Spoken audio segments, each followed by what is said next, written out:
Hi everyone, Aaron Day here with more wild orchid ideas. Uh, Wanted to just share a little bit more about the resilient community aspect of this project. Resilient, the plants here are amazingly resilient. For example, it poured rain last night. They just come back stronger every time. Uh, and there are things going on this planet that could pose a real challenge for, well, not just habitation, but food production and survival. And we never wanted to focus on anything negative. It's not about pointing fingers or freaking anybody out. But as an example, I come from Western Canada. Oh, there's the maple leaf there on my hat. And my Facebook page the other day, I saw a friend that was holding up a bunch of zucchinis that had grown enormous, and they were smiling and so happy. While they were away, these zucchinis got really big. Well, that's not a good thing.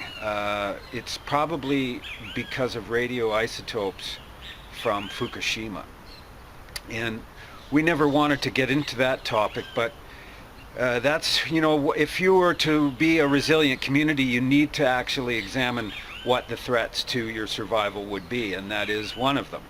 And again, Orchid is pretty much diametrically opposed to that topic. And that's why we are so attracted to the orchid. And we also think that there's a lot of uses scientifically that haven't been discovered yet. But out of all of the most important keywords of this project, the one at the top of the list is sustainability. And that's where we unfortunately have to concentrate on money and income. And we've seen a bunch of other projects and talked to other people that have gone into crowdsource funding and failed. And we don't want to do that. And that's why we're putting a team together. That's why we're thinking outside the box. And that's why we're not a static idea either. We continue to evolve, and each week we meet more people, and we test our elevator pitch, and we keep improving it. But resilient community is really, really important. And sustainability is key. We believe thinking outside the box in terms of generating revenue, if we go to the internet, that the single most explosive keyword, idea, or strategy is social activism. Because social activism can just take off like a brush fire in California in the summertime. And it's because people are pissed off, and rightfully so. Also, and further, people ask me, why am I doing this? And because doing nothing is not an option. We all have to do something. We can't just sit in our hands and let things happen on our planet that we're aware of and ignore it. And at the same time, we can't get radical and start doing aggressive things to let's call them the enemy. This is an info war, so we have to use our minds and create information that fights the spin, fights the bullshit.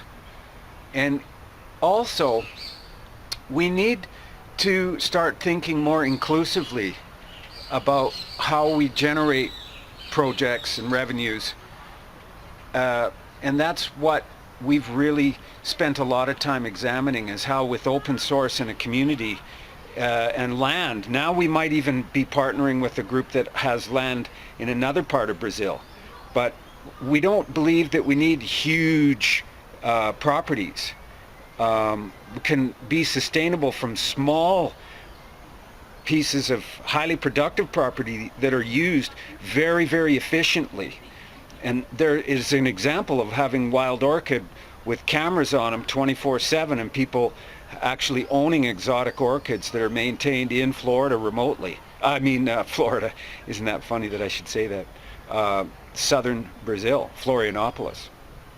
So that is a really outside the box idea, and people have sort of resisted against this orchid porn thing, but it also is a clever idea because there are companies out there that would buy a design concept, not a design all by itself, but a design concept, which if we were open source with this, we could invite illustrators and designers onto wildorchidbrazil.com or wildorchid.info and have contests where who could present the coolest campaign, and raising awareness of geoengineering.